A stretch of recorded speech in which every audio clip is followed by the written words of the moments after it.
ನಮಸ್ಕಾರ ಎಲ್ಲ ಚಾಲಕ ಮಿತ್ರರಿಗೆ. ಸ್ನೇಹಿತರೆ, ತಾವುಗಳು ಕಂಡಂತೆ ಏನು ಶಕ್ತಿ ಯೋಜನೆ ಆಗ್ಬೋದು ಮತ್ತು ಇವತ್ತು ಆ್ಯಪ್ನ ಅಗ್ರಿಗೇಟರ್ಗಳು ಮಾಡ್ತಾ ಇರ್ತಕ್ಕಂತಹ ತೊಂದರೆಗಳಿಂದ ನಾವು ಹಲವಾರು ತೊಂದರೆಗಳನ್ನ ಅನುಭವಿಸ್ತಾ ಇದ್ದೀವಿ. ತಮ್ಮೆಲ್ರಿಗೂ ಕೂಡ ಗೊತ್ತಿರುವ ಹಾಗೆ ಇದೇ ವೃತ್ತಿಯಲ್ಲಿರ್ತಕ್ಕಂಥವ್ರಿಗೆ ಗೊತ್ತು ಆದಾಯ ಎಲ್ಲಿಗೆ ಬಂದು ನಿಂತಿದೆ ಅಂತ. ಹಾಗಾಗಿ ಒಂದು ವಿಚಾರವನ್ನು ತಾವುಗಳು ಎಲ್ಲರೂ ಕೂಡ ಅರ್ಥ ಮಾಡ್ಕೋಬೇಕು.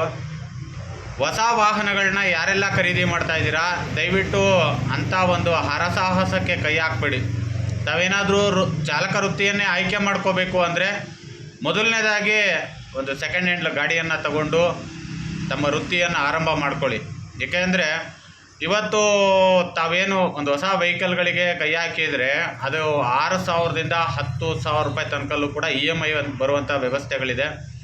ಹಾಗಾಗಿ ಇವತ್ತಿನ ನಡೀತಾ ಇರ್ತಕ್ಕಂಥ ದುಡಿಮೆಯನ್ನು ನಂಬಿಕೊಂಡ್ರೆ ನಿಜವಾಗ್ಲೂ ಕೂಡ ತುಂಬ ಕಷ್ಟ ಇದೆ. ತಾವು EMI ಕಟ್ಕೊಂಡು ವೆಹಿಕಲ್ನ ಮೇಂಟೈನ್ ಮಾಡಿಕೊಂಡು ಪ್ರತಿದಿನ ಅದಕ್ಕೆ ಫ್ಯೂಯಲ್ಲು, ನಿಮ್ಮ ಊಟ ತಿಂಡಿ ಮತ್ತು ಸಂಸಾರಗಳನ್ನ ಸಾಕುವಂತಹ ವ್ಯವಸ್ಥೆ ಒಳಗಡೆ ಬರೋದು ತುಂಬ ಕಷ್ಟ ಇದೆ. ಹಾಗಾಗಿ ದಯವಿಟ್ಟು ಯಾರಾದರೂ ಹೊಸ ವೆಹಿಕಲ್ಗಳನ್ನ ಖರೀದಿ ಮಾಡೋವಂಥವ್ರು ಇದ್ದರೆ ದಯವಿಟ್ಟು ತಾವುಗಳು ಹೊಸ ವೆಹಿಕಲ್ಗಳನ್ನ ಖರೀದಿ ಮಾಡೋಕ್ಕೆ ಹೋಗಬೇಡಿ.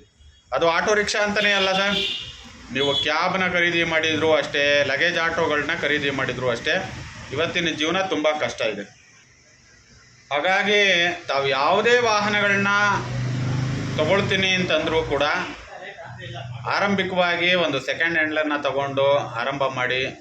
ನಿಮಗೆ ಬಿಸ್ನೆಸ್ ಸೆಟ್ಟಾಗಿ ಚೆನ್ನಾಗಿ ಆದರೆ ಬೇಕಾದರೆ ಮುಂದಿನ ದಿನಗಳಲ್ಲಿ ಹೊಸ ವೆಹಿಕಲ್ಗಳನ್ನ ಖರೀದಿ ಮಾಡುವಂತಹ ಕೆಲಸಗಳನ್ನ ಮಾಡುವಂತ್ರಿ. ಈಗ ಯಾರೋ ಹೇಳ್ತಾರೆ, ಈಗ ಈ ಉದಾಹರಣೆಗೆ ಈಗ ಒಂದು 4 ವರ್ಷದ ಹಿಂದೆ ಸೋಷಿಯಲ್ ಮೀಡಿಯಾ ಬಂದ ತಕ್ಷಣ ಇನ್ಫ್ಲೂಯೆನ್ಸರ್ ಏನು ಹಿಂಗೆ ಹೋದೆ, ಹಂಗೆ ಬಂದೆ, ಅಲ್ಲೋದೆ, ಇಲ್ಲಿ ನಿಂತ್ಕೊಂಡೆ, ಅಲ್ಲಿ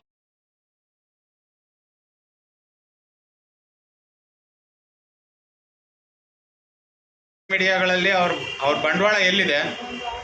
ಇವತ್ತು ತಮ್ಮಗಳು ಫಾಲೋವರ್ಸ್ ಮಾಡಿಕೊಂಡು ಇವತ್ತು ಬೇರೆ ಬೇರೆ ವಿಡಿಯೋಗಳನ್ನ ಮಾಡಿಕೊಂಡು ತಮ್ಮಗಳಿಗೆ ಪ್ರಮೋಷನ್ ಮಾಡ್ತಾ ಇದ್ದಾರೆ. ಇವತ್ತು ಅವ್ರ ಮಾತುಗಳನ್ನ ನಂಬಿದಂತಹ ಚಾಲಕರುಗಳು ಎಷ್ಟು ಜನ ಬೀದಿಗೆ ಬಂದಿದ್ದಾರೆ ಅಂತ ಅವ್ರೇನಾದರೂ ಒಂದು ಸರ್ವೆ ಮಾಡ್ತಾರಾ? ಇಲ್ಲ ಅವ್ರಿಗೇನಾದ್ರು ಒಂದು ವಿಚಾರ ತಿಳಿತದ? ಯಾರಿಗೂ ತಿಳಿಯೋದಿಲ್ಲ. ನಿಮ್ಮ ಆದಾಯಗಳು ನಿಮ್ಮ ಕುಟುಂಬಗಳನ್ನ ಕಟ್ಕೋಬೇಕು ಅಂದರೆ ಅದಕ್ಕೆ ತಳಹದಿಯಾಗಿ ಆದಾಯ ವ್ಯಾಪಾರ ವಹಿವಾಟುಗಳು ಕೂಡ ಅಷ್ಟೇ ಪ್ರಾಮುಖ್ಯತೆಯನ್ನು ಹೊಂದುತ್ತೆ.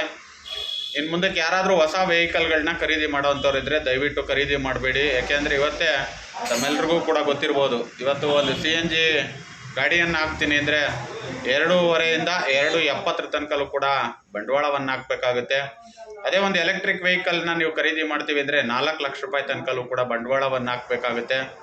ಯಾವುದೇ ಒಂದು ಬಂಡವಾಳವನ್ನು ಹಾಕಿ ನೀವು 4 ಲಕ್ಷ ಬಂಡವಾಳ ಹಾಕಿ ಅದರಿಂದ ಆದಾಯ ಎಷ್ಟು ಬರುತ್ತೆ ಅನ್ನೋದ್ರ ಕೂಡ ಅಷ್ಟೇ ಗಮನವಾಗಿ ತೆಗೆದುಕೊಳ್ಬೇಕಾಗುತ್ತೆ. ಹಾಗಾಗಿ ಇವತ್ತು 4 ಜನ ಚಾಲಕರುಗಳನ್ನ ವಿಚಾರಿಸಿ ನೋಡಿ, ವ್ಯಾಪಾರ ಎಲ್ಲಿಗೆ ಬಂದು ನಿಂತಿದೆ ಅಂದರೆ ಪೀಕ್ ಅವರ್ ಮುಗಿದ ನಂತರದಲ್ಲಿ ಮತ್ತು ಸಂಜೆ ತನಕ ಯಾವುದೇ ಚಾಲಕರುಗಳು ಕೂಡ ಆ ದುಡಿಮೆಯನ್ನು ಮಾಡೋದು ಅಷ್ಟು ಕಷ್ಟವಾಗ್ತಾ ಇದೆ.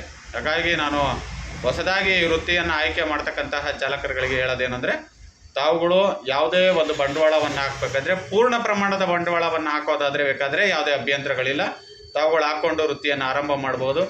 ಅದೇ ಒಂದು ಫೈನಾನ್ಸು ಅಂತ ಹೋಗ್ತೀವಿ ಅಂದರೆ ಆವಾಗ ಸ್ವಲ್ಪ ಯೋಚನೆ ಮಾಡಿ ಹೆಜ್ಜೆಯನ್ನು ಇಡಬೇಕಾಗುತ್ತೆ.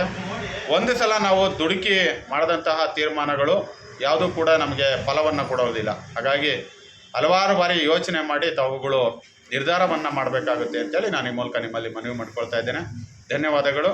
ಸತೀಶ್ ಅಂತೇಳಿ ಕರ್ನಾಟಕ ಚಾಲಕರ ಯೂನಿಯನ್ನಿಂದ ಆಟೋ ಘಟಕದ ಅಧ್ಯಕ್ಷರು ಮಾತಾಡ್ತಾ ಇರೋದು. ಧನ್ಯವಾದ.